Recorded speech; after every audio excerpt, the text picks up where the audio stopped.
Did you know that there are two different creation stories in the Bible? What's more is they actually contradict each other.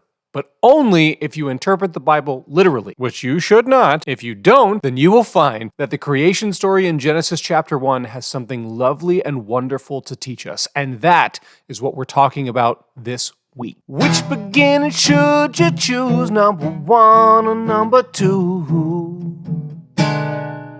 Hello all, I'm the Mad Pastor and Christianity Sucks. It is out of date, boring, irrelevant, out of touch, but it doesn't have to be. Let me explain why. This week we will be looking at one of the two creation stories found in the Bible. We will be starting at Genesis chapter 1, verse 1. That's the first book of the Bible, the first chapter and the first verse, and it's going to go all the way through Genesis chapter 2, verse 4, because they were bad at parsing out the chapters when they first put the numbers in the Bible. We've got a better handle on it now, so we're going to be reading a little bit into chapter 2. If you don't want to hear me read it, if you want to skip ahead, links in the description below. Just skip to the place where I'm done reading the scripture. You'll see it. Here we go. Genesis chapter 1, verse 1. In the beginning, when God created the heavens and the earth was a formless void, and darkness covered the face of the deep, while a wind from God swept over the face of the waters. Then God said, "Let there be light," and there was light, and God saw that the light was good. And God separated the light from the darkness. God called the light day, and the darkness he called night.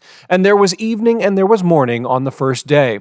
And God said, "Let there be a dome in the midst of the waters, and let it separate the waters from the waters." So God made the dome and separated the waters that were under the dome from the waters that were above the dome. And it was so. God called the dome sky, and there was evening and there was morning the second day. And God said, "Let the waters under the sky be gathered together into one place, and let the dry land appear." And it was so. God called the dry land earth, and the waters that were gathered together he called seas. And God saw that it was good. Then God said, "Let the earth put forth vegetation, plants yielding seed, and fruit trees of every kind on earth that bear fruit with the seed in it." And it was so. The earth brought forth vegetation, plants yielding seed of every kind, and trees of every kind bearing fruit with the seed in it. And God saw that it was good. And there was evening and there was morning the third day. And God said, "Let there be lights in the dome of the sky to separate the day from the night, and let them be for signs and for seasons and for days and years, and let them be lights in the dome of the sky to give light upon the earth." And it was so. God made the two great lights, the greater light to rule the day and the lesser light to rule the night and the stars. God set them in the dome of the sky to give light upon the earth, to rule over the day and over the night, and to separate the light from the darkness. And God saw that it was good, and there was evening and there was morning the fourth day.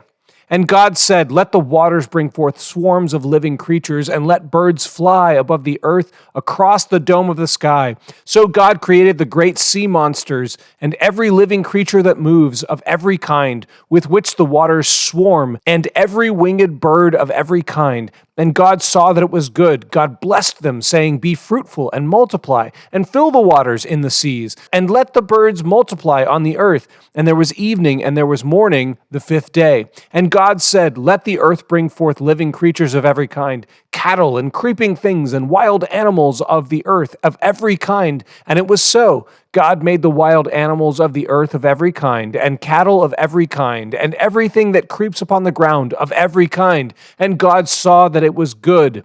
Then God said, "Let us make humankind in our image, according to our likeness, and let them have dominion over the fish of the sea, and over the birds of the air, and over the cattle, and over the wild animals of the earth, and over every creeping thing that creeps upon the earth." So God created humankind in his image. In the image of God he created them. Male and female he created them. God blessed them, and God said to them, "Be fruitful and multiply, and fill the earth and subdue it, and have dominion over the fish of the sea, and over the birds of the air, and over every living thing that moves upon the earth." God said, "See, I have given you every plant yielding seed that is upon the face of all the earth, and every tree with seed in its fruit. You shall have them for food, and to every beast of the earth, and to every bird of the air, and to everything that creeps upon the earth, everything that has the breath of life, I have given every green plant for food." And it was so. God saw everything that he had made, and indeed it was very good. And there was evening and there was morning the sixth day. Thus the heavens and the earth were finished, and all their multitude. And on the seventh day, God finished the work that he had done. He rested on the seventh day from all the work that he had done. So God blessed the seventh day and hallowed it, because on it God rested from all the work that he had done in creation. These are the generations of the heavens and the earth when they were created.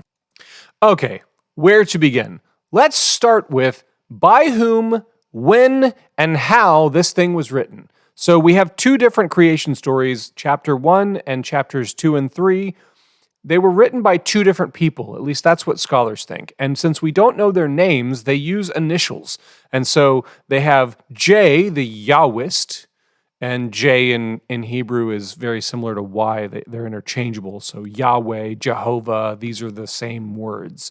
And so the Yahwist, J, wrote chapters 2 and 3, the Adam and Eve story. We're looking at chapter 1, which was written by P, which stands for priestly. So these are two different writers, and that's why they contradict each other. But chapter 1 was, at least scholars agree, was written by P, some guy who focused on the priestly rites of the Hebrew religion. Here's why that matters. It was written in 600 BCE, or thereabouts. Now, that's very different because most people assume when they read this that this is a very ancient text. But it's not as ancient as you think. This was written after Israel had gone through all kinds of stuff. After Israel was an established nation, after Israel had been conquered by Babylon, after Israel had been exiled from Jerusalem and deported to Babylon.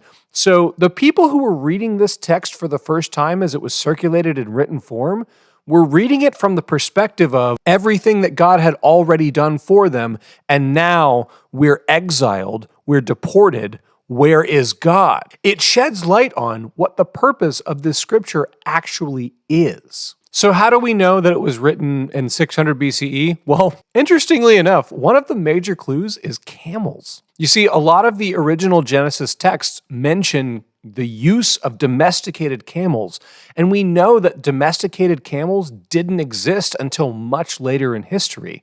And that's why we know that this text was written much later than it's pretending to be. This is just one of those ways that the church is kind of lying to you, the Bible's kind of lying to you, although that's not really fair because the original writers wouldn't have seen this as lying. They would have just seen it as writing a story to make meaning of what's going on with the people and God. So it's not really lying, although people who would interpret the Bible literally would claim that this is a lie. Here's why that date matters. Put yourself in the position of an Israelite who has been conquered and exiled from their homeland, exiled from the temple in Jerusalem. What do you need to hear? Your country that is rooted in a relationship with this God Yahweh has been conquered by another country rooted in their own gods. You might be thinking, what's the point of continuing to remain faithful to this God when obviously we've been defeated? Obviously, our God has been thrown down by the other gods, by the Babylonian gods, by the Assyrian gods. What's the point of continuing to be faithful to Yahweh? That is where this text comes in. This text comes in to say, don't lose faith. Don't lose heart. Remember, our God is the God that created everything. Our God is the God of other gods. Our God is bigger and badder and meaner and stronger than anything you've faced. This is not about God being weak. This is about our unfaithfulness. This is about us not being true to who God called us to be. That's a very different message than if you just read it as like a story about how the world was made. Okay, before I get to the major point of this text, I want to talk about this idea of the firmament and the separation of the waters. A lot of people don't get this right. A lot of people misunderstand this. In the chapter, it talks about God separating the waters, and a lot of people think about, oh, on Earth, like separating the waters. Like there's the Atlantic Ocean and the Pacific Ocean. There's the Arctic Ocean. There's the Indian Ocean. That's not what it means. You see, ancient people, they looked up and they saw blue. And they looked down and they saw blue, the water. They assumed that they existed in between two waters. Let me get this in frame. Two waters. And so they believed that there was a firmament, this dome that prevented the water above from falling down into the world that we live in. Now, this is probably rooted in an ancient flood story. And don't worry, we're going to get to that eventually. We're going to talk about Noah, and we're also going to be talking about Graham Hancock and his theories about an ancient flood that actually happened on Earth. However, before we get to that, you just need to know that people were deathly afraid of water, and they believed that they existed in between two waters. God made a thing for us to live in, and that's what leads us into the next most important part. God makes humanity. The Hebrew word Adam, and we're going to talk about Adam and Eve next week, but God makes Adam, humanity, in God's own image.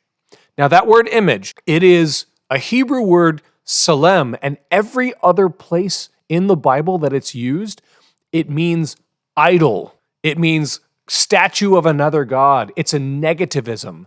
In fact, one of the major commandments of God is don't make an idol of me. And we see here why, because the idol of Yahweh, the image and the representation on earth of Yahweh, is supposed to be humanity, not some statue, not some figurine, not some golden calf, but you and me, you and I are the representation of Yahweh on earth. We, humanity, Adam, are made in the image, the idol, the representation of God on earth. And that, my friends, is the real point of Genesis chapter 1. Now, here's the implications. It might make you feel good, and if you're struggling with self-esteem, struggling with self-confidence, then I hope it does. I really hope that you can hear that message. You are a representation of the Most High. Here's the downside.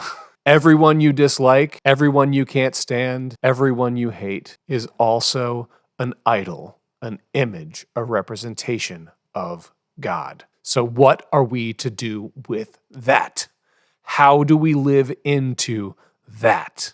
I hope that you will take that challenge seriously.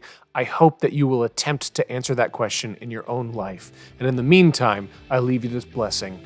May the Lord bless you and keep you. May the Lord make his face to shine upon you and be gracious unto you. May the Lord lift up his countenance upon you and give you peace. Amen.